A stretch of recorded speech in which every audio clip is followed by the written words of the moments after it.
Welcome to the WalterFootball.com podcast. This is episode 302. This is our Week 9 NFL Picks Against the Spread video. Joined once again by Jacob Camenker from the Sporting News. Jacob, how are you, and how's your Week 8? I'm doing great. I've been up since about 5 a.m. So it's my brain's operating at peak efficiency at this point. My Week 8 was very frustrating. I had my worst week of the year for the third straight week. I went 6-8, so it's not, again, I will take that as my worst week. That's fine. But I had a couple games, the Chargers game, I was on the Chargers, and they blew the game late. And then I switched my pick on the Buccaneers Giants, and the reasoning behind it was strong because the Giants are terrible. But in my brain last week we were talking, and I was like, Brady just doesn't play well against the Giants. Like it never goes well, and there's look ahead opportunity. But I switched it because I chickened out, and that I avoided a 500 week because of that game. So I'm a little mad at myself for that. But this week we're going to bounce back, and I really like this week's slate. There are a lot of underdogs I like too. Just a hint. So I think we're going to have some fun on this slate. Interesting, because I like a lot of favorites, so we might have some disagreements. That Buccaneers game, it was so weird. When Ronald Jones fumbled when they were up 3-0, and then the Giants scored, I'm like, all right, they're not going to cover the spread because it didn't seem like they were totally focused in on it. That kind of ended as like a sour ending to the week, but I still went 9-5 overall, so definitely take that. My top plays both hit the Dolphins and the Seahawks, so I was happy to see that. And on a personal note, I went 5-0 in the Super Contest, so I was pretty stoked. So hopefully that continues. I remember last year was Week 9 that was kind of my downfall, so I'm kind of crossing my fingers because after Week 8 last year, I was leading in the Gold Contest, and then Week 9 happened, and I went 1-4 against the spread in my 5 selections. So going to try to redeem myself here. So hopefully that happens. Before we begin, please hit subscribe if you're watching on YouTube. Mean a lot, or hit the like button, notification bell. Leave a comment or share this with someone who might like football. That would mean a lot to us. And there's nothing going on tonight. Although Brian points out we're going up against the election. Although you said that the election is going up against us, so I like that kind of talk. We're going to get to survivor picks later, but let's get to the first game on the slate. It's the Thursday night game. Packers at the 49ers. This line opened up Packers -4. Actually, it was Packers -2.5, but the line closed because of Jimmy Garoppolo's injury. And then it went to 4, and now it's 5.5. So who do you like in this game? Yeah, I like the Packers at 5.5. I mean, if you just look at the 49ers and what they're missing on offense, it's ridiculous. They're going to be without Jimmy G. Then they don't have Deebo Samuel and George Kittle, their two best receiving weapons. And then they're down their top 3 running backs in Jeff Wilson Jr., Raheem Mostert, and Tevin Coleman, who's officially out for the game. So they're going to be significantly shorthanded there, and Nick Mullins is going to have to start. The Packers defense hasn't been good of late. I mean, they got gashed by Dalvin Cook, much to my dismay last week. But whenever you have an elite quarterback leading a team, if they lose, they almost always bounce back, or they at least have a good chance to. So Aaron Rodgers is going to be playing angry after his defense kind of let him down last game. And I think that he's going to do a lot to help the Packers move the ball down the field and score. And as Tyler just hit on, there really aren't any healthy running backs in this game because Green Bay might be without their top 3 running backs if Aaron Jones can't play. But I still trust Aaron Rodgers to move the ball, even if they never run the ball at all tomorrow. So I'm just going to go with the better team on Thursday night. I'm going with the Packers -5.5 for 2 units. I'm just not betting on Nick Mullins to get an offense with that few weapons on it moving enough to cover the spread. Yeah, I'm right there with you on the Packers. The 49ers have to go against these elite quarterbacks coming off losses. So we had this dynamic last week with Russell Wilson, and that's why I like the Seahawks so much. We both had it in the Super Contest, so I was happy to see that happen. And the Seahawks didn't have their top 3 running backs either, so it's kind of like the same thing. Like the Packers are going to start Dexter Williams at running back, maybe Tyler Ervin, and it won't matter because Aaron Rodgers is going to be pissed, and the Niners defense still isn't at full strength. They don't have have their edge rushers. They're still down Richard Sherman. And yeah, on offense, they have Jimmy Garoppolo's out, George Kittle's out, their top running backs are out. So yeah, I definitely like the Packers, and to provide a like a number on that, Rodgers coming off a loss. He's 31-15 against the spread off a loss.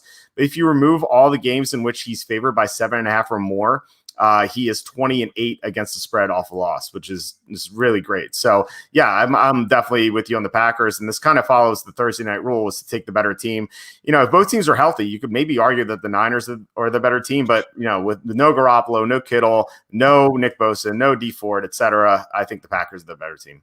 Yeah, it's one of those classic situations that if you're talking about, even if it was Jimmy G's not playing and the rest of the 49ers are healthy, I think you could make a case that they could keep up with the Packers. But they just have far too many injuries at this point. The Packers, they're missing their running backs, but like you said, it didn't matter for the Seahawks last week. DJ Dallas had 18 carries for 46 yards, and they still built a massive lead on the 49ers and only really let them within an arm's length at the end of the game because they just were trying to run out the clock for the most part. So yeah, there's really no reason to go against the Packers here. And Aaron Rodgers is just continuing to play well, even if it didn't result in a win last week. Yeah, running back's the one position where you can, have multiple injuries and be okay. It's not that big of a deal. I think week one, I made too much of a deal about the Jaguars missing Leonard Fournette and all their other top running backs like Raquel Armstead, and then James Robinson came out of nowhere and did well. You can always find a diamond in the rough for running backs, like the easiest position to do that with. All right, to start the Sunday slate, we have Seahawks at Bills.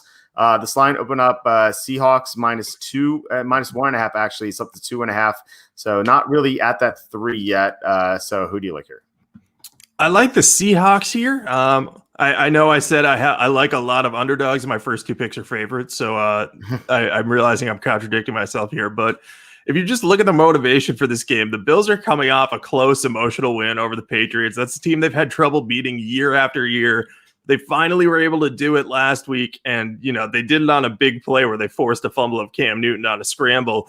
And I just think that they haven't been playing as well as their record indicates. The Bills, that is. Their defense hasn't been as good as we all thought it was going to be. They're good against the pass, but they've struggled against tight ends and against running backs. I mean, they allowed Damian Harris to go for over 100 yards last week, and I'm a Damian Harris fan, but it's hard to let any single Patriots running back go for over 100 yards because of how they mix it up. So I think that that's telling that they're not exactly strong against the run right now.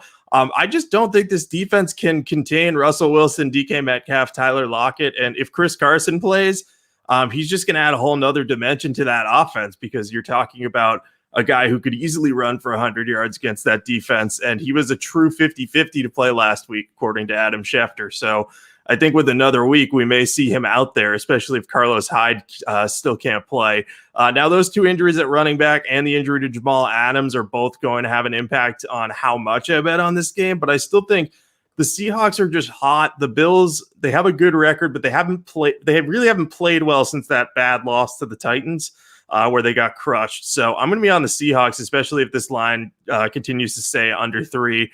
I currently have them penciled in for 2 units, but it could be more, it could be less, depending on the injuries.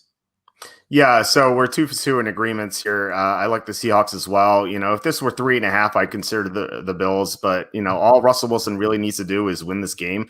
It's most likely that they're going to win by a field goal. So -2.5, you get the win. Jamal Adams coming back would be huge. I mean, I think Pete Carroll said that there's a good chance Adams will come back. And if that's the case, then, everyone's thesis about the Seahawks being terrible against the pass is going to change. Adams is such a big playmaker in the secondary that his presence is just going to change everything. And he may not be the only defensive back coming back. Shaq Griffin might come back. Hugo Amadi might return, one of their safeties. If they get Adams and another defensive back, back on the field against the Bills to defend all the receivers, that's going to be a huge deal. So I definitely like the Seahawks at that point. Now, if Adams is out and everyone else is out, I'm probably not going to bet this game. But if Adams returns and some other Seahawks return, I might consider betting the Seahawks here. So, I'm definitely going to be on Seattle with Russell Wilson to win this game. Just don't know how many units yet. Yeah, and to your point on the pass defense, they should get better because the pass rush is being upgraded this week. Carlos Dunlap, they traded for him, so now he's going to be in tow for this game. If he can just get a little bit of pressure on Josh Allen and just make him feel like he needs to get rid of the ball sooner, that makes a huge impact on quarterbacks. So I'll be interested to see how Dunlap does. I know he's on the wrong side of 30 and wasn't playing a ton with the Bengals, but if he's still got something left in the tank, I think that makes a big difference as well. Yeah, that's a great point. Yeah, Dunlap, he hasn't played well at all this year, but last year he played well. So I could see him rebounding and really helping Seattle down the stretch. Kind of reminds me of Marcus Peters a little bit, right? Like last year, he was terrible for the Rams, and then the Ravens traded for him, and then he was great. So I think that could happen as well. Next game is Broncos at the Falcons. This line opened up Falcons -4. It's still -4, hasn't moved at all. So who do you like here? I like the Broncos here. I think that this line's just a little bit off. And props to Raheem Morris. He's doing a really good job with the Falcons right now. They're 2-1 since he took over as the interim head coach and easily could have been 3-0. And they're playing harder on defense for him. That's been the big adjustment here. But they still don't have great personnel on that side of the ball. And the Broncos aren't quite as good as people are giving them credit for. I think their defense is better than people give them credit for, and they're getting healthier there. AJ Boye returned last week. That made a little bit of a difference against the Chargers. Granted, the Chargers still played well, but that's more because Justin Herbert is just on a very hot streak to open his career. And I think that the motivation here is bigger for the Broncos because if the Broncos win, they can get to 4-4, and all of a sudden they're in the playoff conversation. Like, I don't know if this team actually makes it, but this defense is beatable. If Drew Lock can get protected and just avoid getting sacks and being forced into turnovers, I think Denver will at least have a chance to win this game. I don't know if they will, but they should cover. So this number seems too high to me. It seems like a little bit of an overreaction to how well the Falcons defense played in very bad weather against the Panthers on Thursday night. So I'm just going to be on the Broncos here for probably 2 or 3 units, barring bad injury news. I think that they'll be ready for this one. And I think this might be kind of like a wake up call of like, hey, the Broncos might actually have a chance to sneak in as a wild card in the playoffs. Yeah, I agree. So we're 3 for 3 with these picks. So I guess that's a good sign. I was very negative heading into this when you said you liked a lot of underdogs and I like favorites, but it's good to be 3 for 3 in agreements here. Yeah, I like Denver. This line's way too high. I made it Atlanta -1.5. So like Atlanta is not a good team at all. Like they've looked decent recently because Julio Jones has gotten back and they play better with Jones. But they played against some bad teams like the Vikings who are flat after that Seattle game. They beat the Panthers last week. The Panthers are not the same team they once were because they lost K'Wan Short. And then they played a close game against the Lions who aren't good either. So like this might be a step up for them. And I know that the Broncos don't have a good record either, but you have to remember that they were missing Drew Lock for a few games and they had to start Jeff Driscoll. And so like they just weren't going to win with Jeff Driscoll. So ever since Drew Lock came back, they've beaten the Patriots and the Chargers, which is I think pretty impressive. Drew Lock was terrible in the first 3 quarters of last week's game. But he was great at the end and he's going to be playing a much easier defense this time. I think that could carry over. And if you think about it, outside of quarterback and receiver, I feel like Denver is either even or better everywhere compared to Atlanta. I like Atlanta's offensive line, but Denver's offensive line has played a lot better this year than last year. And then, of course, Denver's defense is a lot better than Atlanta's. So, give me more than a field goal with a better defense. I'll definitely take that. So I'm going to play Denver for 2 or 3 units. Yeah, so it sounds like we're on the exact same page. And the other big part of this for me is I don't think Atlanta's pass rush is good. And I think the number one way to get in Drew Lock's head is to make him have to make decisions quick. But, if the Denver offensive line can hold up and they can really just stop Grady Jarrett and Dante Fowler, I think that he's going to have enough time to pick apart this defense and, find good matchups with Jerry Jeudy, Noah Fant, Albert Okwuegbunam. Those 2 tight ends are going to be really big in this game because Atlanta's very bad against tight ends. Yeah, and remember, Calvin Ridley might be out too, so we'll see about that. That'll be a big deal. All right, next game, Bears at the Titans. This line opened up Titans -6.5. It's down to 5.5. Looks like some sharp money on the Bears. So who do you like in this game? I'm with the sharps on this one. I like the Bears. I just don't get how the Titans are favored by this much against the Bears. And I think the Bears are overrated. Don't get me wrong. But the Titans just had trouble moving the ball on the Bengals outside of garbage time. The Bengals with this defense that can't defend anyone over the middle. And Ryan Tannehill and company really couldn't pick them apart until they were down by 10 plus points in late in the second half. It just wasn't pretty. Now they're going up against a Bears defense that is going to be, really good against them. They're coming off of a strong performance against the Saints. Granted, the Saints were without a few receivers in that game, including their top two. So take that with a little bit of a grain of salt. But the Bears defense has allowed the 8th fewest points per game at 20.8 this season. And, their offense hasn't been good, but they were able to keep it close against the Saints last week. Nick Foles actually connected on a long pass with Darnell Mooney. And if he's not under pressure, Nick Foles can make some throws. That's his biggest problem is he can't escape pressure because he's very immobile. But the Titans have been so bad rushing the passer this year. I think that they're in the bottom 5 in sacks per game. They just cut Vic Beasley, who they signed as a free agent because he was playing so poorly. So I just think the spread's a little bit too high. I think these teams are more even. I think the Titans are better on offense, but the Bears are much better on defense than the Titans are or have been at least recently. So I'm going to be on the Bears to cover here. I think the Titans could easily win this, but I see this as more of a field goal game than, close to a touchdown. Yeah, we're 4 for 4. I think this line's too high as well. I made this line Titans -4, so it's not going through any key numbers or anything, but it's a little too high. And yeah, you're right about Nick Foles. I mean, he had a meltdown on Monday night against the Rams because he had pressure in his face. He couldn't find Darnell Mooney on that long touchdown. He just capsized. But yeah, the Titans can't get any pressure on the quarterback. Jadeveon Clowney has not played well. You mentioned they cut Vic Beasley, and as a consequence of that, their pass defense has not played well either. Although Adoree Jackson might be back, and plus Desmond King was just traded. So they could be better against the pass, but they still can't get to the quarterback. And so I think Nick Foles should be able to do well. Also, the Titans play on Thursday night coming up against the Colts, and that's a huge game for them. That's their arch rival. I don't think they care that much about the Bears. Even if they win this game, if they lose next week's game, it doesn't matter because they'll be down against the Colts, and that's the team they need to beat to win the division, not the Bears. And so I just don't know if the effort's going to be here. I think they're going to be looking ahead. Now, the Bears might be a little tired after that long overtime game. That's the one concern I have, but otherwise, I think Chicago is the right side. Yeah, if Tennessee's playing on Thursday, I'm all over the Bears then because last week I overlooked Green Bay looking ahead to the 49ers, and that turned out to be a mistake. So if I'm trying to learn from my mistakes here, I think the Bears are definitely the right side of the Titans, especially with the divisional clash coming up. Because like you said, that could end up, deciding who's going to be first place in that AFC South if all goes well for the Colts and Titans, throughout the rest of the season. So yeah, I think the Bears will have a legitimate chance to win this game. So if you're giving me 5.5 points, I will take that. Even though I'm not that confident in the Bears as a team, want to get that out there. I still don't like the Bears, but the last time I bet on them as an underdog against the Buccaneers, that ended up going well. So we'll see if I can pull that off again.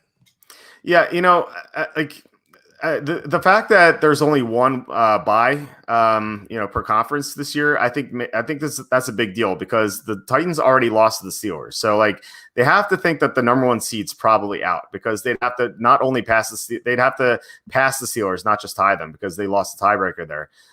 So they're really competing just for the division. And so the division really depends on that Colts game coming up. So yeah, that's big. And plus, this Bears team's a non-conference team. They see them every 4 years. They just may not care about this game at all. Whereas the Bears are tied with the Packers, and by kickoff, they might be a half a game behind the Packers if the Packers beat the 49ers. So they kind of have to keep pace with them. All right, next game. Let's see. It's the Lions at the Vikings. This line open up. Vikings -2. It's up to 4. So who do you like in this game? I think I like the Lions in this one. I mean, look, the Vikings just ran roughshod all over the Packers, and the Lions got killed by the Colts. I get that, but does that really necessitate a 2-point lead or 2-point move in the spread? If we think about it, the Packers, obviously, as we've discussed, we're looking ahead to their Thursday night game against the 49ers. So I think that gives that that gives that you can excuse their performance there. And then Detroit got crushed by the Colts, who are a very, very good team. But they still scored points on that defense. They just couldn't defend the Colts offense. Now, I do think Detroit's going to have trouble with Dalvin Cook, and they are going to be without Kenny Golladay on offense, which is going to have a big impact because, as we've seen, teams without their number one wide receiver this year have had some issues. But I don't necessarily think that Minnesota is like definitely a better team than the Lions. They still have massive issues at the cornerback position, so it might not even matter that Galladay's out because of how poorly they've defended against receivers this year. And then you just look at Kirk Cousins on offense. If the Lions can somehow at least slow down Dalvin Cook, they're not going to stop him entirely.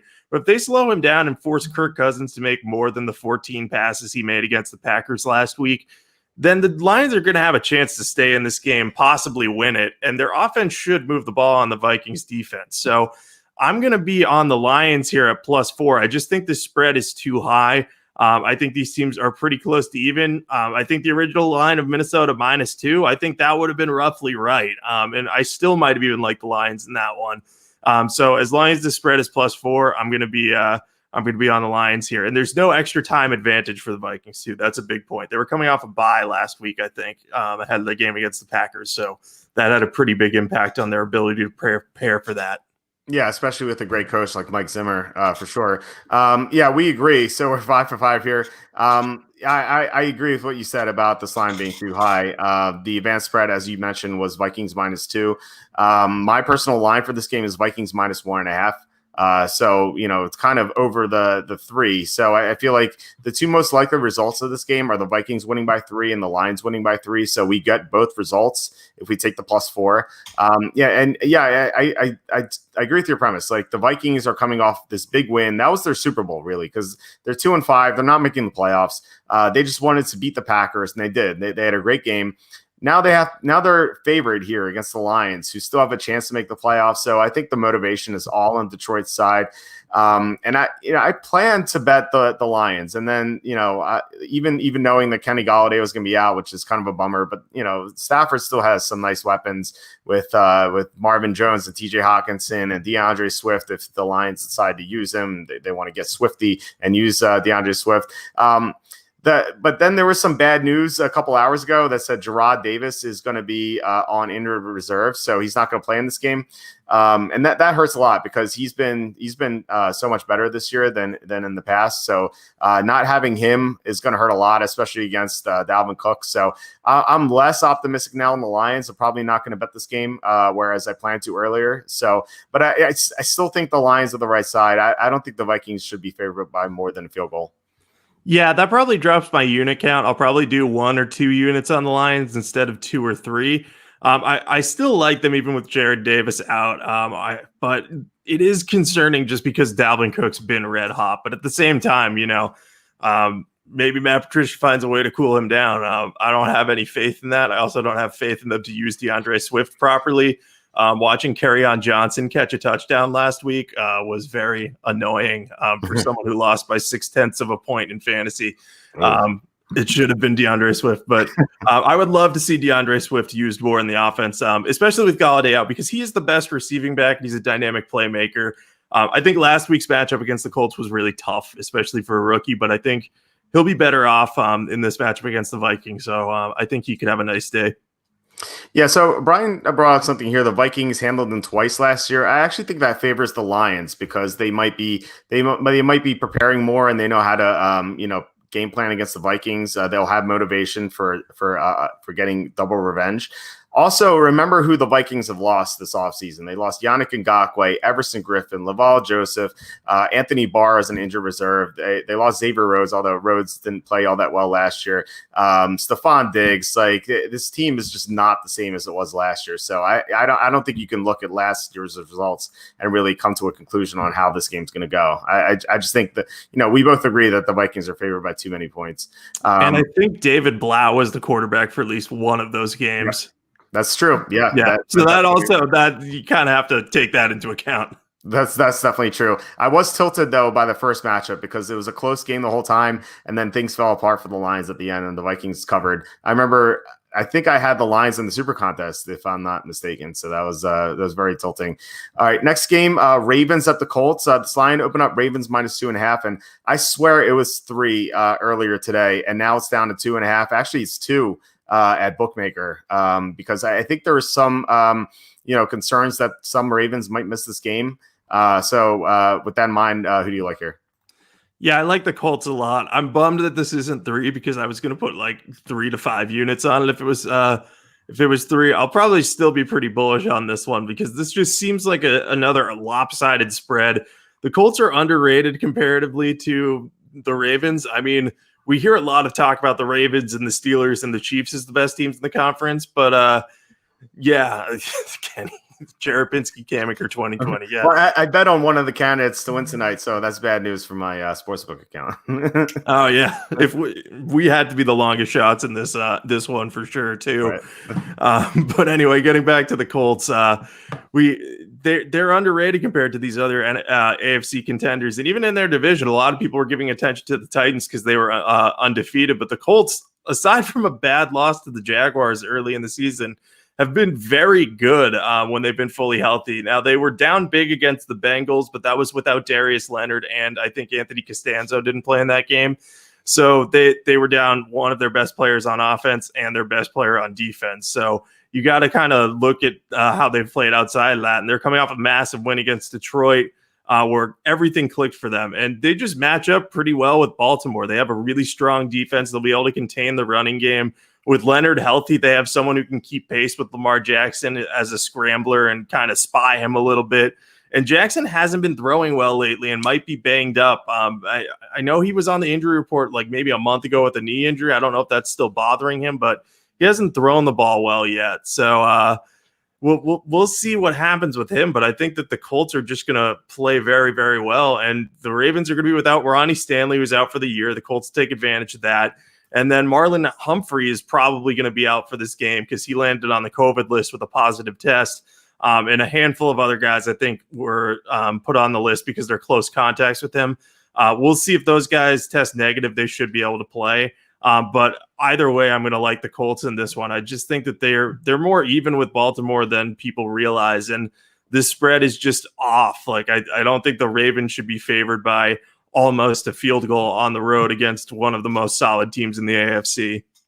Yeah, I almost want to say that these teams were even, and then Ronnie Stanley is now injured. So I almost want to say that the Colts are favored or better, and so they should be favored by like a field goal. That doesn't seem right because of how dynamic Lamar Jackson is, but yeah, he hasn't played as well as he did last year, and I think the big difference is the offensive line.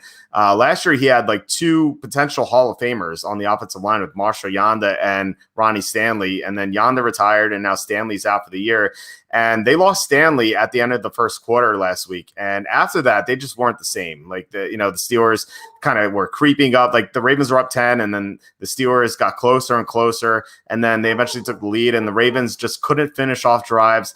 And I think that's just going to keep happening, especially against this Colts team that's so strong in the front seven, especially with Darius Leonard. I think people remember that the loss the Colts had a few weeks ago where they didn't have Leonard and Costanzo, as you mentioned. But now they have those guys back. They have so much talent on defense. They have Xavier Rhodes to take care of Marquise Brown. They have Darius Leonard to take care of Mark Andrews and also to kind of stymie Lamar Jackson a little bit if that's possible. So, yeah, I think the Colts should be favored by 3, and this line is Ravens by 2. I like this a lot more, like you mentioned, when it was 3. Maybe it'll get to 3. I think the line moved, as I said, because of, the COVID stuff. Even still at 2, I still like the Colts a lot. So we're 6 for 6 in agreements. Yeah, that's definitely a good start for us that we're on the same page. So yeah, if we stay agreeing throughout the week, then this is either going to be really good or really bad, and we won't know until Sunday though.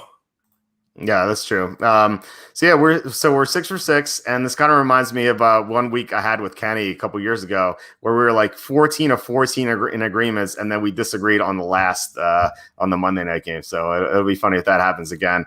All right, next game, Panthers at the Chiefs. The line open up Chiefs -10. It's up to 10.5. So who do you like here? So I actually like the Panthers here in a non-bet situation. I don't want to bet this game because I don't want to bet against Patrick Mahomes. but I think the spread is just a little bit too high. Like nothing crazy, but I mean, the Panthers have a pretty good offense. Like they have 3 solid receivers and they're getting Christian McCaffrey back. Russell Okung might be healthy for this one, and they have extra time to prepare for Andy Reid and the Chiefs. The Chiefs, they played the Jets last week, so they may have already been looking ahead to the Panthers because they knew they were going to win that one. Not Matt Ryan, Patrick Mahomes is on fire right now. So the Panthers defense isn't going to be able to stop him because they couldn't stop Matt Ryan. That's why I said Matt Ryan the first time. I wasn't actually confused with them. I just misread my notes. So I think the Chiefs will win this game. They should do it easily. They could win by a lot, but I'm just worried about the potential of Carolina, staying in this game offensively. I know the Chiefs defense has played well this year. I think they've limited opponents to less than 20 points in all but one game this year. But that one game that they didn't, they allowed 40 points to the Raiders offense. And I think if Carolina can avoid Teddy Bridgewater getting under pressure, I think that they should be in good shape to at least compete and, make this game a little bit closer than this spread indicates. So I'm on the Panthers here, but again, I'm not betting this one. I'm not going against Patrick Mahomes. I just think that a backdoor cover is very possible here. Yeah, so we have our first disagreement, but I'm not betting this one either. So kind of we're pretty close on this, and the backdoor cover is the reason why I wouldn't bet this game. It's definitely a possibility, especially with Bridgewater and his receivers, and if McCaffrey plays, that even adds more fuel to the fire for that backdoor cover. But I feel my main thing here is that Patrick Mahomes in his career, so he's made 42 starts in his career. What do you think his spread record is, to put you on the spot? I think I actually know this. I think, is he 28-14? Yeah, exactly. The 28-14 against the spread. So my thinking is this is kind of like Tom Brady, where he has just a sterling spread record. It's like you need a good reason to bet against him. If the spread is outrageous, or if you're fully convinced they're going to be looking ahead to something, or something like that. And I just can't find anything here. The backdoor cover is the only possibility, but the Panthers, they're just not the same without Kawan Short and Yatura Gross-Matos. They really aren't. And I think that Mahomes should be able to throw all over them. And there's nothing to look ahead to because they have the bye coming up. They're not going to be looking behind them for that Jets win.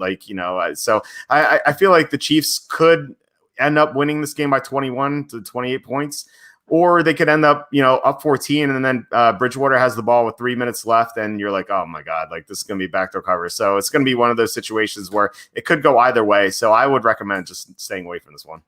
Yeah, I think I recommend that as well. So even though we're on technically different sides here, we're on the exact same page. We're both afraid of the backdoor cover, but I'm afraid of it to the point that I'm picking Carolina in this one. So that makes sense to me for sure. Yeah, it's fun. It's funny that our first disagreement is that way. All right, next one, Texans at the Jaguars. The sign opened at Texans -6.5. It's up to 7. Actually moved to 7 an hour ago, I think. So who do you like in this game? This is another game I don't really like that much, just because I'm very afraid of Jake Luton for some reason. There's something about it. Maybe it's because he shares my name and I don't want to root against him. But I did like his tape leading up to the draft. I do think he has a chance of being a good quarterback. But he's a traditional pocket passer. He's not going to move around that much. So those are a little bit of concern considering how Minshew plays. But so I'm going to be on the Texans here, -7.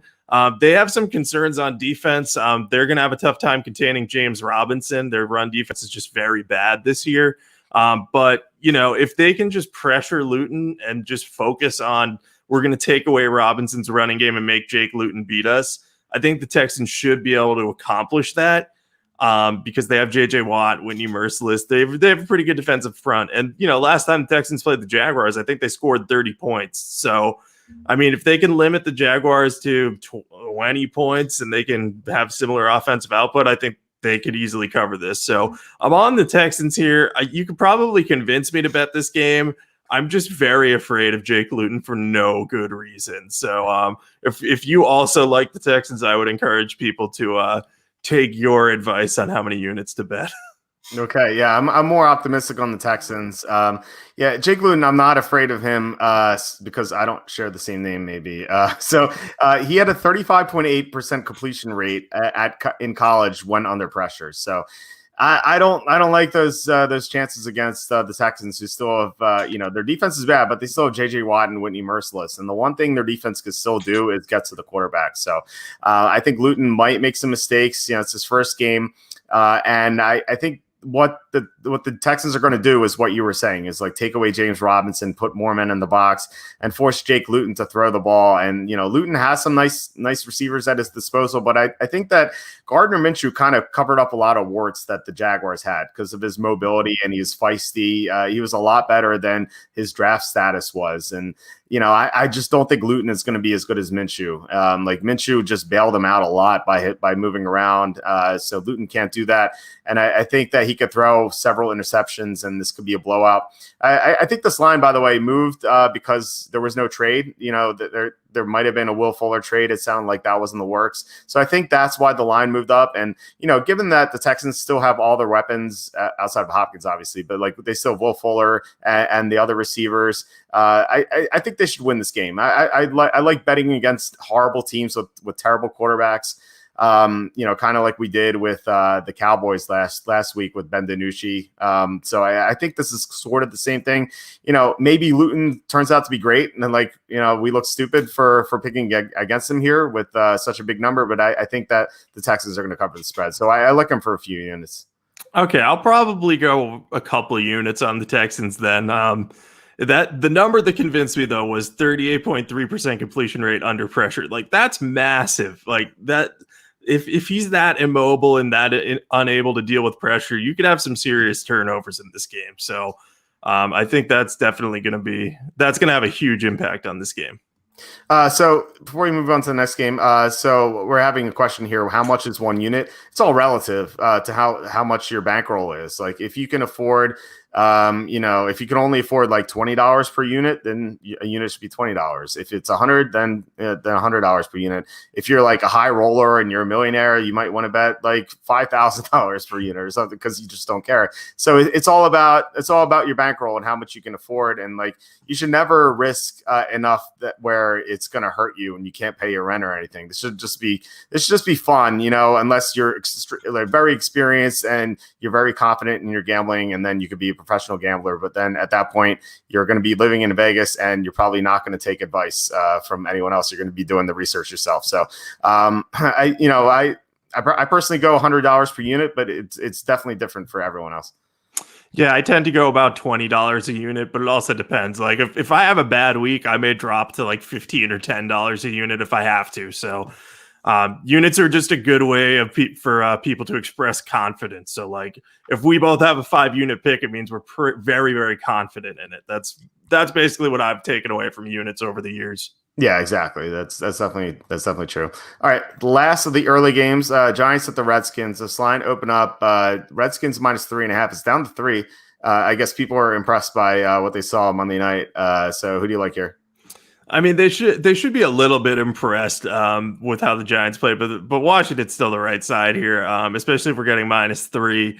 I think what you saw for the Giants-Bucks games was the Giants got pumped up to play in primetime against a really good team, and Tom Brady has this just unstoppable mental block about playing the Giants that I cannot explain. I've tried to figure it out over the years. There's just nothing there, but like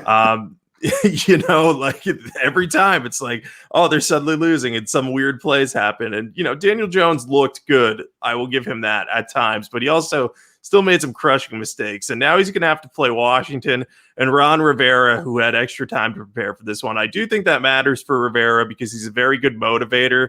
And there's a revenge game angle for this one because Washington nearly beat New York last time they played. It was a 1-point game decided by a failed 2-point conversion. And Washington has a chance to compete in this division. If they win this game, they're going to be right up there near the top with the Eagles. And they have like a pretty favorable stretch coming up because I think they're playing Giants, Bengals, and Lions the next 3 weeks in no particular order. And the Giants are banged up at running back. Daniel Jones is inconsistent. And Washington has a good defense. They're going to be able to get pressure on Jones and force him into mistakes. And that's really the big difference makers. You got Chase Young and Montez Sweat chasing after him. They limited them to 13 offensive points last time. If not for Kyle Allen having a really bad fumble return for a touchdown, Washington probably wins that game the last time they played. So if Kyle Allen can avoid turnovers and continue to move the ball down the field, I think Washington could win this one. Maybe not handily, but they could take a lead that they don't relinquish. So I'll be on Washington for a couple units here. I like them in this revenge game and I don't think they're going to lose to the Giants twice either. I don't think it's a year where the Giants are going to beat anyone twice. That's true. I'm glad you brought up that first game. The Giants won that 120-19. But did you know that the Redskins in that game outgained the Giants 357 and 240?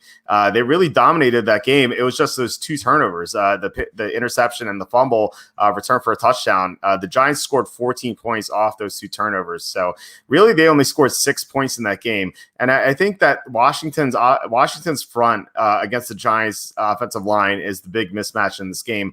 The Giants, I think, had the worst offensive line in the NFL. They look better on Monday night, which gives me a little bit of a concern. It's like they had some time off after the Eagles game. So it's like, did they figure something out? Like, that is a slight possibility, but I'm going to guess, like, my take on it is I think the Buccaneers, as you hinted before, kind of are looking ahead to the Saints game. And I think that I think the Giants are going to look worse, coming off that loss. Like they put a lot into that Buccaneers game, and they came out, they almost won. They had the lead after every quarter, except for the last one. And I think that heartbreaking loss is just going to linger for them. They already beat the Redskins. So, like, where's the motivation here? They're not going to make the playoffs at 1-7. The Redskins have a chance to win the division, so they have more motivation. And I think the line should be higher than 3. I think the Redskins are better than the Giants. They've had way more time to prepare for this game. And I think they match up pretty well against the Giants, because of the advantage in the trenches that I was talking about. So this kind of reminds me of the Redskins Cowboys game from a couple weeks ago. And I know that, like Andy Dalton, like Daniel Jones should be better than Andy Dalton, but he's such a turnover machine that I think he's going to be the quarterback this time to have a couple of turnovers. So yeah, I'm right there with you on Washington. Yeah. And I think one other thing about that game, the Washington only sacked Daniel Jones once in that game. They didn't do a good job of getting pressure. So I think Jack Del Rio is going to really make it his goal with this defense to be aggressive and get after Jones, because if they do that, they're going to be able to limit them on offense. So there's really just not much to like about the Giants, and there's like a lot of reasons to think that Washington can cover here. Yeah, I remember that. It was, if I recall correctly, I think it was Daniel Jones just thinking and dunking, like just releasing the ball as quickly as possible not to get sacked. And like I remember the Giants getting to midfield all the time and then just punting. Like that was their whole offense. Like they just scored 6 points offensively. Like it was really nothing, even though he wasn't sacked very often. So if he's bolder and takes more chances, then I think the Redskins are going to have a lot of success sacking him. So that's a good point. All right, next game. This is the late afternoon slate now. The Raiders at the Chargers. This line opened up Chargers -3. It's down to 1.5. It's actually 1 at Bookmaker. So who do you like in this game? So I was torn on this one at first. I'm going to end up being on the Chargers because I do think that they have a very good team, but my goodness, is it hard to watch them play late games. It's just devastating every single time. It's like, all right, it's a one-possession game. Oh, the Chargers have a late lead. They're going to pull it off, blow the lead. Every time. It's like clockwork. I don't understand it because they actually have pretty good talent especially on offense and defense. They have good personnel, but they've rarely all been healthy together. So, I mean, they're just so frustrating to watch. And I like Anthony Lynn as a coach, but come on, figure this stuff out late. It's so painful. Like I feel bad for them, but I just think that the Raiders defense isn't that great. They benefited last week by playing the Browns without Odell Beckham Jr. in like horrible weather conditions. Like if you guys all saw the Daniel Carlson kick in that game that started completely on target, then a massive wind gust blew it all the way across. I think that is indicative of the weather that they put up in that one. I think this is going to be an offensive battle with teams going blow for blow. I think Justin Herbert's playing better right now. And I do think Derek Carr and the Raiders offense are going to move the ball plenty. But at some point, the Chargers have to win a close game. It has to happen. And Justin Herbert's been playing so well that I do think it's going to happen this time around. So I'm going to be on the Chargers here. I'm not going to be super confident in it until they give me a reason to be, but I think I'm going to have a unit on them. But this one was close. Like, you could have convinced me on the Raiders, but I just think I like the Chargers and their ability on offense a little bit better. Yeah, I like the Chargers too. I like them more than you do. And really, I guess it depends on the offensive line, the status of it, because, Brian Bulaga finally returned last week. And considering that the Chargers were going against a very good Denver defense, I thought, having Bulaga on the field is key for that. Now, Trey Turner is the only question mark, and it sounds like he was close last week, so he might return this week. So if they get Turner and Bulaga back, they're only down one offensive lineman. That's center Mike Pouncey, who's out for the year. But having four offensive linemen on the field is going to be so key, especially against a Raider team that doesn't really pressure the quarterback that well. So and the Raiders don't cover. So I think that the Chargers should have all the success in the world just passing on the Raiders. So given that the advanced spread on this game was Chargers -3. It dropped a 1.5 or maybe even 2 points, depending on which sportsbook you're looking at, just because, the Chargers lost to the Broncos, who I thought that was kind of an even game. And then the Raiders beat the Browns, where Jarvis Landry dropped 3 touchdowns, or I guess like 2 touchdowns, maybe close to 3. I don't think the line should have moved 2 points because of that. I just think the Chargers are undervalued here. And even the computer model thinks the line should be 5. So that gives me a lot of confidence in the Chargers. So I'm going to be betting them. The unit count depends on how many offensive linemen they have back from injury. Okay, you may be more confident in this pick then, so I may put more units on it. The return of Bulaga was definitely huge. I mean, Justin Herbert was playing well without that entire right side of the offensive line. So imagine what he'll be able to do when Trey Turner's back in there, because Turner's a perennial Pro Bowl candidate. So I'm just excited to see where he goes from here. But I've loved what I've seen so far, really from him and Burrow. And, we'll get into Tua in a little bit, but I still think that there's some talent there too. Yeah, you know what's amazing about Turner? You mentioned that he's a perennial Pro Bowler. Like, his return is not really going to move the line, because the public is going to be like, who's that? Like, it doesn't matter. So like, that's such a big advantage, like knowing that. And so like, yeah, that's why I always say that the Saturday updates are so important, because that's when we know what the final practice report is and what the injury updates are. Like, you don't have all the information, but if Turner practices fully, like at least once, and it's like, okay, I'm gonna lock in the Chargers for a pretty big bet. Makes sense. Yeah. All right. Next game, Steelers at the Cowboys. This line opened up Steelers -13.5. It's still 13.5. There wasn't a line on this game this morning because we didn't know about Andy Dalton. Now we know that Andy Dalton is out. So the Cowboys are going to go with either one of Ben DiNucci, Garrett Gilbert, or Cooper Rush in this game. So who do you like? Yeah, I'm going to like the Steelers here for 2 to 3 units. And the reasoning is simple. The Cowboys are just terrible. And I know that the Steelers are coming off a huge win over a rival, but it's not like if Andy Dalton was playing in this game, I would have a different opinion of this, because I think that Dallas would at least have a chance to move the ball on offense. But it sounds like at the moment, Garrett Gilbert is favored to possibly start. And Garrett Gilbert was a really great quarterback. He was almost the MVP once in the AAF for the Orlando Apollos. So, like, he's fine to have on your roster, to have around as a backup or third string guy. But I mean, if you have to start him, you're just not going to win that many games. The same can be said of any team when you get to your 4th different starting quarterback of the year. I mean, we saw Washington a few years back when Alex Smith got hurt and then Colt McCoy got hurt. It was Mark Sanchez and Josh Johnson, and they had no chance of winning games with those guys. So I'm going to be on Pittsburgh here. The Cowboys are 0-8 against the spread this year.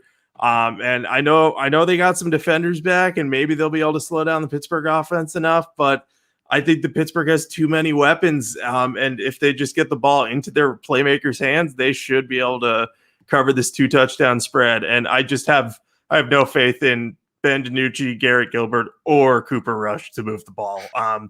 Danucci led the Cowboys to 9 points against the Eagles defense. Imagine what the Steelers are going to do to them. Yeah, it's going to be ugly. Yeah, as I said before, I like betting against horrible quarterbacks on terrible teams, and this definitely qualifies. The Cowboys are the worst team in the NFL, except for the Jets, I think, right now, although you can make a case for the Jaguars, depending on how bad Jake Luton is. This is just, it's going to be horrible football for the Cowboys. I think this is going to be a blowout. The only question is when you see this like high of a number for a road favorite, you're like, can I really bet this? It doesn't seem right. I know there used to be an old adage back in the day. If Kenny's still listening, I remember talking to him about this sitting in Central High School back in 1999. Where like, oh, whenever you see a double-digit home dog, you have to bet it, like not like automatic. And that used to be the case. Like double-digit home dogs used to be a good play. Actually look back, favorites of 13 or favorites of 13 or more on the road, dating back to 1989, which is as far back as my database goes. They're now 21-22 against the spread. So it's like you can't really glean anything from that. But since the new CBA, where like teams can't practice as much, road favorites of 13 or more are 6-3 against the spread, which is like, small sample size, but it just goes to show that if you see a large spread like this, you can't automatically discard it. You can be like, okay, can I bet this? You have to go on a case-by-case basis. And in this case, you're fading Garrett Gilbert, and he wasn't even in the XFL, it was the AAF. So I'm definitely confident betting against Garrett Gilbert and this horrible Dallas team. So I'm going to be on the Steelers for 3, maybe 4 units. Yeah, it's just I feel bad for the Cowboys because they at least were competitive on offense when Dak Prescott was healthy, and now it's just painful to watch. And the other sad thing about this, though, is I mentioned they're 0-8 against the spread. This is somehow the most accurate spread they've had this year, and it still feels off to me. Like, the Cowboys always get the advantage of them being America's team and a lot of them having a lot of fans, and that's why the line, is often off in Cowboys games, but this feels like another one to take advantage of. Yeah, actually, I made this line Steelers minus 13.5, and that's what it is. The computer model says 15. So the computer model disagrees. They think this line should still be a little bit higher, which I thought was pretty funny. Last of the late afternoon games, the Dolphins are at the Cardinals. This line opened up Cardinals minus 4, and now it's 5. But for some reason, this game is off the board at Pinnacle and BetUS. I don't know why. But yeah, so I haven't heard anything. So who do you like here? Guess that Myles Gaskin injury is a big deal for them. That's the only thing I can think of as to why it would be off the board, but I doubt that would do it. So I like the Dolphins here for a couple units. People are sleeping on the Dolphins right now. Big time. Their defense is a lot better than anyone realizes. I had the realization earlier this week that they are the best scoring defense in the NFL. I think they allow like 18.6 points per game, which was stunning when I first saw it. But the more you think about it, they have an excellent secondary and they can really keep pace with any receiving core out there. And we just saw them limit the Rams to 17 points despite their solid receivers because they were able to rattle Jared Goff and force him into some mistakes. Now, it's going to be harder to rattle Kyler Murray, but if they can contain DeAndre Hopkins and make Murray have to look elsewhere, we've seen him have a couple of multi-turnover games this year, Kyler Murray. So I think it is possible for Miami to get in his head a little bit and force him into some mistakes. The big question here is how are the Dolphins going to look on offense? They barely did anything into his first start. I think that his debut was more about just getting him on the field because the last time he played in a competitive NFL game was the game where he broke his hip really badly. Or that was a college game rather, but competitive football game is what I meant there. I think you saw a little bit of what he could do on the touchdown to Devontae Parker where, he zipped it in quickly and got it to Parker while he was falling to the ground. I think that Tua is going to get better as the season goes along. He's going to play a defense that isn't as strong as the Rams defense here. So I think that'll help him a little bit. Maybe it hurts him a bit that Myles Gaskin is out. I know I was joking about that earlier, but we're relying on Matt Breida and Jordan Howard. Howard is averaging under 1 yard per carry on 18 attempts, which is impressive. Yet somehow he still has 3 touchdowns. It's one of the weirdest stat lines I've ever seen. And then, Breed is explosive, but he's constantly hurt. So we'll see if the running game can get going. But if they can and they can just supplement Tua and let Tua make some plays, I think they'll be okay. I think their defense keeps them in, and I think this is a close game. So I think Miami will cover, and hopefully Tua will get better and kind of get the first game jitters out and be able to unleash the ball a little bit more. Yeah, I mean, Tua has to be better in this game, right? I mean, he's not going to be playing against Aaron Donald and Jalen Ramsey. And I know Ramsey got injured during that game, but still, he was still on the field for in the first half. This Arizona team is not nearly as good. I mean, Chandler Jones is out. Devon Kennard might miss this game because of the virus, and Zach Allen is out with an injury. So you have to wonder, like, who's going to rush the quarterback except for Marcus Golden, who they got from the Giants. Given that Tua had issues with the pass rush last week's game. Like he had that early sack. He's not going to see nearly as much pressure this week, so that's going to help him like a ton. And Devontae Parker and Preston Williams should, not having Myles Gaskin will hurt a little bit. But I still like Matt Breida, and plus they traded for a running back, so maybe that'll help too. I think it's too many points. Like I feel like this is probably going to be a field goal game. I'm pretty high on the Dolphins as well. I've been very high on them for a long time. I think like dating back to when they after they kept the close game against the Bills, and then like I feel like they're 4-3, but the 3 losses were against the Bills, the Seahawks, and then the Patriots when Cam Newton was healthy. So like, and they dominated the opposition. Like otherwise, like they blew out the 49ers, they blew out the Rams, they blew out the Jets. Not that that's impressive or anything, but like still, like they've done very well in other games. And I just don't think the Cardinals should be favored by more than a field goal against a very solid team that's extremely well coached. I'm a big fan of Brian Flores. I can't wait to see what happens when he has more talent to work with. I think this is gonna be a field goal game either way. So whoever wins, we get it if we take the Dolphins plus 4.5. So I'm going to take the Dolphins. Yeah, and I have to give you credit. You were on the Dolphins before I was. Like, I had the eye-opening moment. Like, we were both on them last week pretty big. I think we played them in all our Super Contest entries. But their defense is just so underrated, and I think you're dead right. Brian Flores is a star coach at this point with what he's been able to do with Miami the past 2 years. The fact that they have a winning record right now, and the fact that they were able to win last week despite changing quarterbacks, I'm still impressed by that, even though Tua didn't play that well. It just speaks to the fact that he knows how to prepare a team. So I'm excited to see where he takes the Dolphins. I think they're going to be very good as long as he's in charge. Yeah, the Dolphins were intentionally trying to lose last year, and yet they still went 5-11 because Brian Flores is that good. It's unbelievable. Like, yeah, they got slaughtered in some of the early games, but after their bye, they kept almost all their games close, and they pulled off 5 upsets. It was just unreal how good of a coach he is. So yeah, like I said, I can't wait to see what happens with him once he gets more talent, and they have more talent coming because they have so many draft picks. They might have a top 3 pick depending on what the Texans do because they have Houston's pick coming up. So they could get Penei Sewell, Jamar Chase, Gregory Rousseau, like one of those guys. So like this Dolphins team is going to be awesome next year.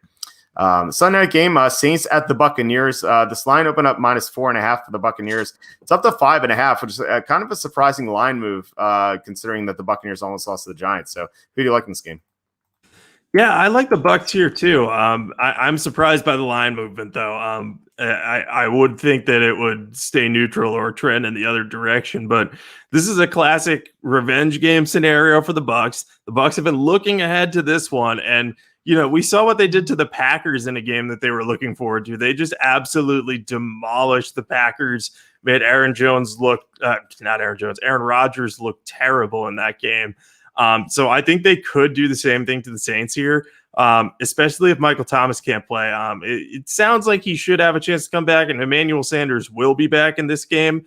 But if Michael Thomas is, questionable or 50-50 or isn't 100% and tries to play, then I think the Saints are going to still have some trouble moving the ball on a Bucs defense that's mostly been good. They've struggled against the Giants game in the Giants game, but I think that was because they weren't focused. So I think the Bucs should do well there, and they're getting a boost at receiver in this game because Antonio Brown is going to play. And look, I have no idea what to expect from him on the field. I have no idea what to expect from him off the field. I wouldn't have signed him if I were the Bucs. I'm worried about how this is going to work out. But the fact of the matter is, last time we saw him, he was still very talented. So at least on the field, hypothetically, he should play well. And Chris Godwin could also possibly return. He had surgery on a broken finger and missed last week, but it remains possible that he could play. So if both of them are out there, even if Godwin's used more as a decoy, it's going to give the Bucs a big boost and just an advantage in the receiving game. So I like the Bucs for a couple units. Depending on the injury report, if Michael Thomas is out and Chris Godwin is in, I may go as high as 4 units on this one. I'm pretty confident that Tampa Bay is going to bounce back here. Nice. Yeah. So we're on the same side. I'm not as high on the Buccaneers. I was hoping to get a better line because I knew the advanced line was 4.5. So when the Buccaneers almost lost to the Giants, I'm like, okay, maybe we get 4, 3.5, maybe 3 even. And yeah, that didn't happen. It went the other way. And it's so I think one of two things happen. It's either the sharps like the Buccaneers and they're betting them, or the sharps are pretending to like the Buccaneers and they're moving the line, kind of like that happens in the stock market on like low volume, where they're hoping to get 6 so they can bet the Saints at +6. So it's like one of those things. 2 things are happening. Not sure which, but yeah, I'm with you on the Buccaneers. I think the Antonio Brown acquisition is huge. I agree with you in terms of not wanting to sign Antonio Brown. And I think that kind of made sense for 31 teams in the NFL. But I think the Buccaneers are a special case because Antonio Brown has a relationship with Tom Brady. And he respects Tom Brady. He's practiced with him. He played with him, albeit in one game, but he still played with him. So there is some chemistry there. Brady has defended Antonio Brown before. So I'm expecting, I can't say this is a guarantee that Brown's going to behave, but I think with Brady, he has more of a chance of behaving than he does with any other quarterback. So we'll see what happens. But the Brown acquisition is big because, as we saw in the Monday night game, Mike Evans is not 100%. He's getting healthier, but he's still not 100%. And, Brady had to rely on Scotty Miller, who's okay, but then he kept throwing to Jaden Mickens. It's like, who is this guy? Why is he playing? Imagine throwing to Antonio Brown instead of Jaden Mickens. It's going to make such a big difference. Unfortunately, for Buccaneer bettors, it sounds like Michael Thomas and Emmanuel Sanders will be back. But still, I like this. I like the Buccaneers with the revenge. I just wish we were getting a better number. Yeah, I wish we were getting a better number too. I had thought this was going to be a 4-point line when I first looked at it, so that may have influenced the units I wrote down. I may do a unit less at the 5.5 number. And if it gets to 6, then I'll definitely consider dropping the unit count because of what you said about the sharps potentially betting it up. But I do think Tampa Bay should be favored here because I think the Saints are a little bit overrated too right now. They've won a lot of close games against teams that aren't that great. Like the Bears last week, they really went to overtime with them, and it looked like they almost lost that game or were going to tie. Also, I don't understand what Sean Payton was doing at the end of overtime when he kicked that field goal because he could have run the clock all the way down and gotten it closer, but he decided to go for the field goal. That was weird coaching there. So just wanted to bring that up because that's another one of the reasons I lost a fantasy game by less than 1 point, and I'm kind of bitter about it. That was terrible coaching. If you miss the field goal, the Bears have another chance. And, it was funny because the Bears screwed up because they had a timeout and they used the timeout to ice the kicker. And when they did that, I'm like, what are you doing? If you get the ball back, you're going to need that timeout because, there's not that much. There's a minute left, right? You're going to need it probably. So it was just bad coaching all around, which, kind of surprising for Sean Payton. Not so much Matt Nagy, but Sean Payton, yeah, that was a bad game from the Saints. They're going to be better with Michael Thomas, but as some of the people were pointing out, DLC said the timing with Thomas will be off, and Sanders like that could definitely be the case. So yeah, I agree. We both like Tampa, but you like them a lot more. All right, the Monday night game, Patriots at the Jets. The line opened up Patriots -7. It's still 7 in some sports books. It's creeped up to 7.5 in others. So who do you like in this game? I like the Patriots. It did feel weird for a second when I was like, do I like the Patriots as 7-point favorites against the Jets? And then I was like, well, of course I do. In the past, if we saw this number, it would be an absolute no-brainer. But given what we've seen from them lately, it's fair to at least be like, we have to question it a little bit. But I think we saw the Patriots start playing better last week a little bit. If not for a Cam Newton turnover in the last second of the game, we would have probably seen that game go to overtime. If not, the Patriots could have scored a game-winning touchdown there. I think Bill Belichick's going to be really mad about people repeatedly asking if the team is tanking or why they're not playing well, because basically he's been like, yeah, of course we're not as good as we were last year. We sold out repeatedly to win titles. And now, like, we went with Cam Newton, and yeah, we have some holes, but like, we're not trying to lose. So he's going to see this game on schedule and be like, all right, we're absolutely just going to try to crush the Jets. And that'll shut everyone up from saying all this stuff. And, the Jets are a mess. They're terrible. Like, let's not overlook that. They're 0-8. They're en route to being 0-16, barring, they might win one game, but I don't see how they would do it. Like, I'm sure it's possible, but I just can't fathom it right now. They have like 67 total yards of offense in the second half of their last 2 games combined. So that's an average of 33.5 yards after halftime per game, which is just so ridiculously bad. And then on top of all this, Sam Darnold is dealing with the shoulder injury, and their coach is a complete lame duck who will not be back next year unless the owners of the Jets are being like blackmailed insanely by him. So there's really no reason to like the Jets in this one. Like, hypothetically, you could say like, oh, this is their Super Bowl. They might see a chance to beat the Patriots.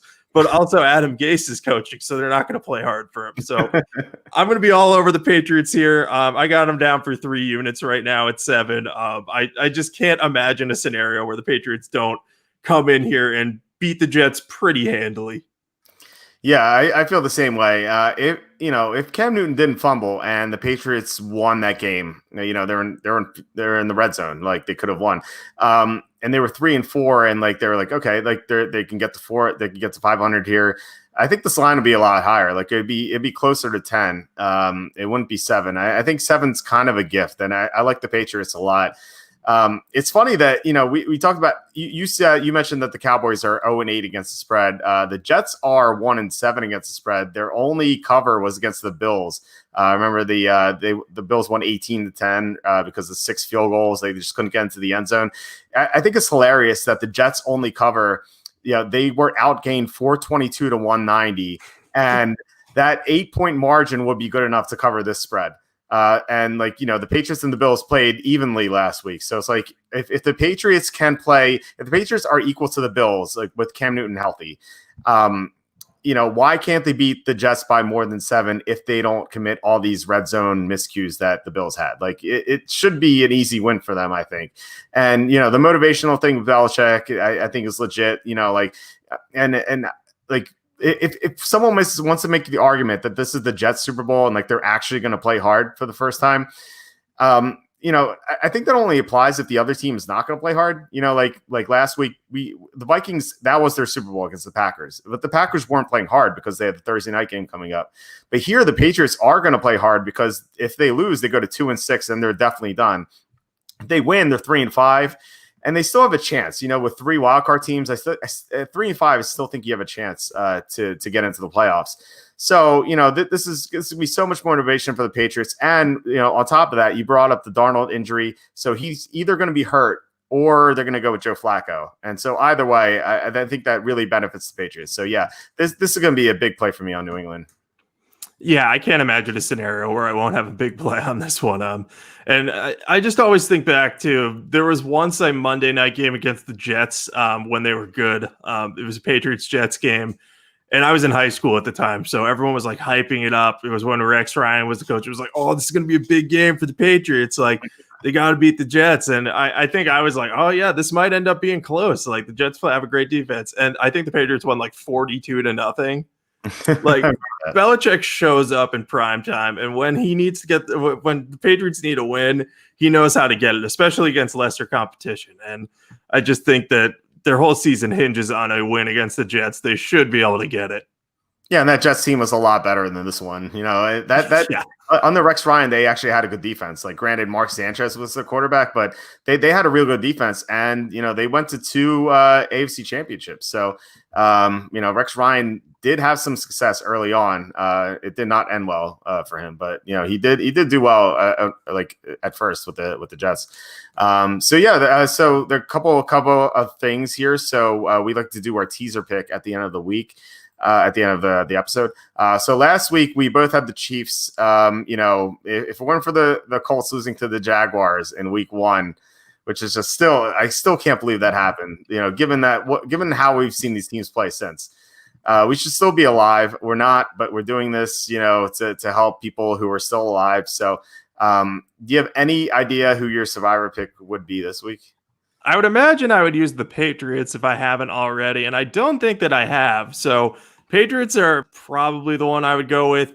Other good options are the Steelers against the Cowboys. I think those are probably going to be your 2 best bets. If you want to go contrarian, I think Texans are the best way to do it this week, because I think if people have Pittsburgh or New England left, they're going to use them. But this is a great time to use the Texans because I don't think they're going to have an easier matchup on their schedule, and I don't think a ton of people are going to use them. Yeah, I think the Texans are a solid pick, and so are the Patriots. But I'm going to go with the Steelers. I don't see them losing to Garrett Gilbert. His 13.5-point favorites, even on the road. Like, I'm not a big fan of taking road teams, but the Steelers are not going to lose to Garrett Gilbert at all. Like, so yeah, I like the Steelers here. And plus, the Patriots play the Jets again later in the year, so you can just take them then. So that's my thinking behind that. So I like the Steelers. And we were asked last week to do a teaser. I didn't do a teaser. I didn't like any sides last week for a teaser. I didn't even post one on the site. I thought the only good teaser play was the Raiders, getting them from 2.5 to 8.5. But I didn't see any other team to link them with. But here there are some options this week. I think that I feel like the Bills are, you can get them up from 2.5 to 8.5. I think that's a good one. And then the Colts, you can get them from 2.5 to 8.5. So what I like to do with teasers is to pick a team from 1.5 to 2.5 and put them up 6 points, because that way you go through 3, 6, and 7. And that's the only way mathematically that it's advantageous to do a teaser. So even though I like the Seahawks to cover against the Bills, I think the Bills can stay within 9 points. So my teaser would be Bills plus 8.5, and then the Colts plus 8.5. Yeah, I would probably do Colts plus 8.5. I think that one would definitely be one that I would do. And I might throw the Steelers into a teaser pick. I know you're not going through a ton of key numbers, but if you drop that down to 7.5, I think that the Steelers easily win by double digits in that game. So I think it's worth it. If you're talking mathematical percentages, it may not be the most efficient pick, but I think the Colts can easily cover against the Ravens at that number. And the Steelers should have, if they're going to have no problem covering 13.5, they should have no problem covering 7.5. Yeah, that's for sure. You know what? I'm looking at this.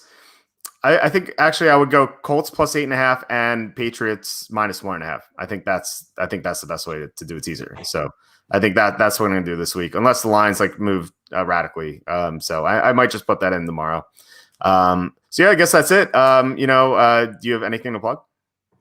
Yeah, you can follow me on Twitter at Jacob Camenker. I tweet out my picks every week, my most confident ones in every primetime game. That's what I do. And you can follow at SN Fantasy. That's Sporting News Fantasy on Twitter. I tweet out highlights of the game, links to articles and stuff. And you can check out sportingnews.com/fantasy for rankings, DFS lineups, pick advice, anything that you could imagine needing over there.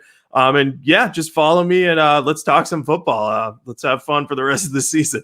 Sounds good. I'm at walterfootball.com. We have our 2021 NFL mock draft updated tomorrow morning, so check that out. Updated NFL pick info as the week progresses. There are lots of injury updates throughout the week, and that changes a lot, especially on Saturday, as I always say. So definitely check back for that. Charlie has a ton of NFL draft content for you to look at. Fantasy rankings. If your fantasy team's still doing well, you can look to see who you can start this week. And as I tweeted out in the weekend when DJ Uiagalelei if I just said that correctly. The Clemson quarterback who played for Trevor Lawrence, he's in our 2023 NFL mock draft. So we even have that. So tons of content at walterfootball.com. And once again, please hit subscribe or a notification bell, like button, all that stuff. That would mean a lot to us. It really would. Otherwise, that is it for this week. And I will talk to you later. All right. Sounds good. Talk to you then.